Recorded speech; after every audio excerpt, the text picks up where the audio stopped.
Sony's microphone holder is bigger than normal, so you have to buy this spacer if you don't want your microphone to not fall out. $10, kind of annoying. But right now I'm on the way to meet up with a couple filmmaker buddies. We're having coffee, and I think I know them all from the vlog. So I get quite a few people asking me for coffee, and sometimes I can do it, sometimes I can't. In this case, I said, why don't we just all come together, and it would be a lot more beneficial. So we got to hear from studio owners, people who are new to the area, owner-operators like myself, and just share ideas. That was an extremely productive meeting. I don't know what to call it, but it was the first one.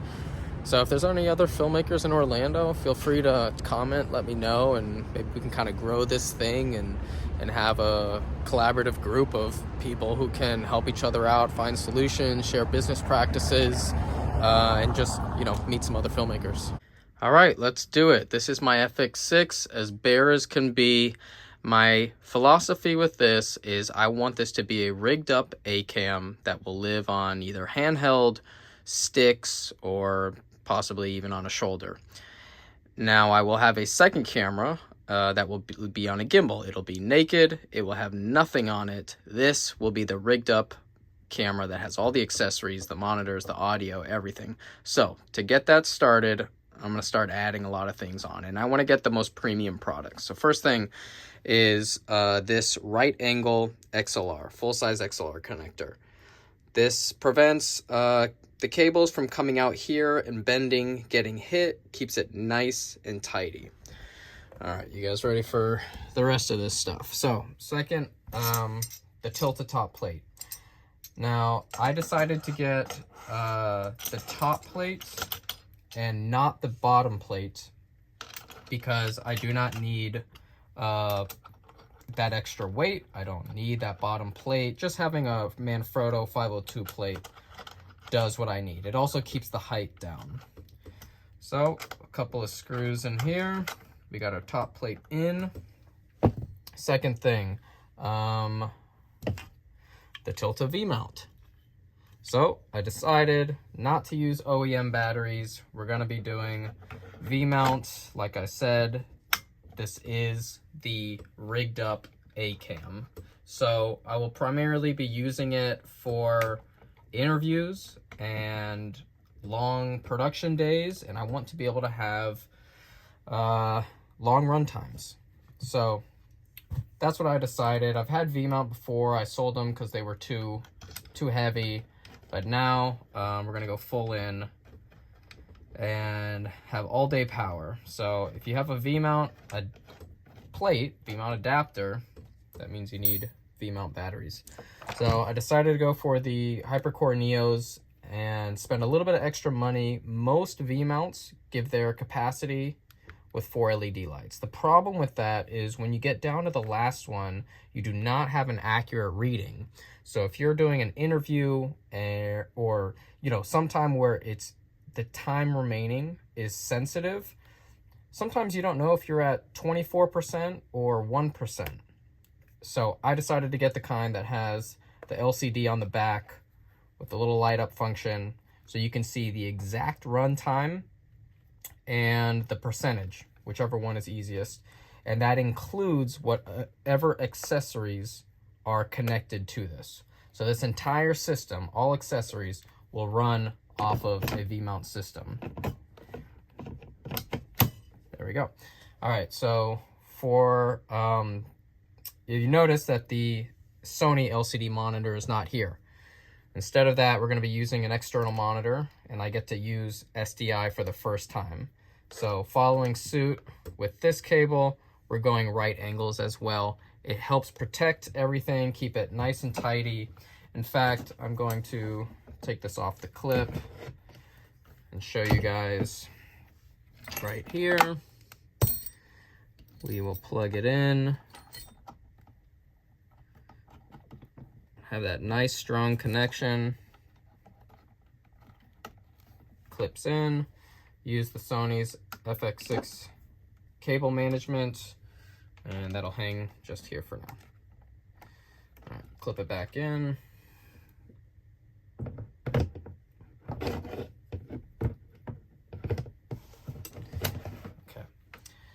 Now, monitor. It's not new, but I did purchase it last year, so for me it's kind of new. All right, so this is the thing that I've been debating over the most, and let me show you guys what I envisioned, which was taking a 15mm rod holder, screwing it into the top of the cage. There we go. If you saw in the last vlog, I cut this exactly to the size that I need. Put it right here. Got this from Nicey Rig. If you get it from Wooden Camera, it's $125. If you get it from Nicey Rig, it's $25. So this will be here. And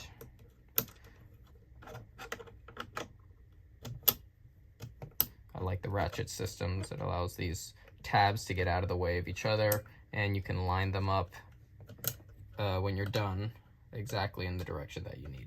So nice and tight. And then the monitor will attach with this monitor mount. Now this is extremely expensive for what it is, and I've been looking for a piece like this. There's a million monitor mounts that are available.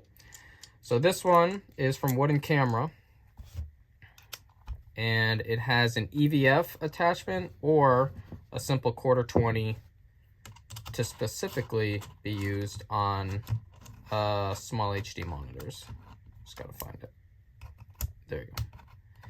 Okay, so let's orientate it this way. And tight, but not too tight. Okay, so the reason I went with this over some other monitor mounts that I have is the tension. The tension on here is flawless. So you see you have your NATO clamp right here, and then if you can see right there, it says tension, and that just, you know, takes care of the tension. But what it does is it handles it in a way that I've never seen. Most of the time when you use monitor mounts and you start going like this, they get loose, they sag, your horizon falls off, or it takes a two-handed operation. With this one, this is at the loosest tension possible, and it's still able to hold whatever orientation I leave it in. It does not fall, it does not sag, and that is what I have been after for so long. One-handed operation, and it can maintain position. So, we got that going, and let's connect the SDI. And connect this into the back. There we go. Okay, so this thing is long. It's big, it's huge. The benefit with having this EVF style monitor mount is one-hand adjustment, like I said, or depending if I'm sitting, if I'm standing, if I need to change the distance, perhaps it's on a shoulder, you can do that with this NATO system. Now, this is going to all fit into the new Shimoda bag, and I really like it. You know, this is how I envisioned when I put this stuff together in my head. This is exactly what I wanted. Now, the problem is it's just a little too wide for this bag, because ideally I would like to drop this in. So my options are, I can just take off the monitor, hang it off to the side, and put the camera in. Or the second option is, you may have noticed there is a NATO rail here. So if we abandon this system, take everything off, NATO makes it nice and easy. We take this off completely. I can effectively decrease the width of this camera package and go straight onto here.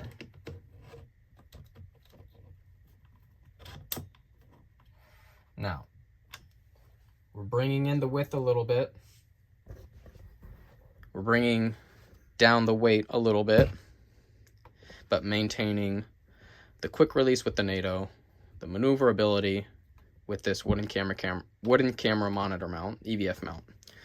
And with this, I can take this, drop it in here, go to the location, pull it out, and begin setting up. And that is what I want to do. I want to make this as fast as possible, as efficient as possible.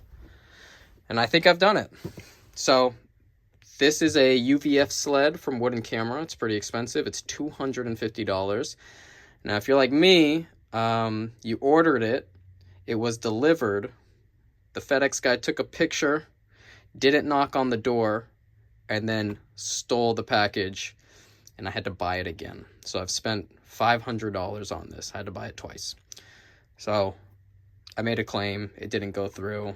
They said, yep, it was delivered. The picture was there, which the guy did take a picture, but he just swiped the package afterwards. So that's in the past. I have this now. It is long, but this is what I've been wanting and waiting for. The only thing missing is a D-tap cable that plugs into the monitor. Right now I have an LPE6 battery in here, so that weight will be reduced, and then it will be plugged in to the Tilta plate, and everything will be running off of this battery and this battery. And I forgot where to go. This charger charges both at the same time. It's actually lighter than it looks. So we finally did it.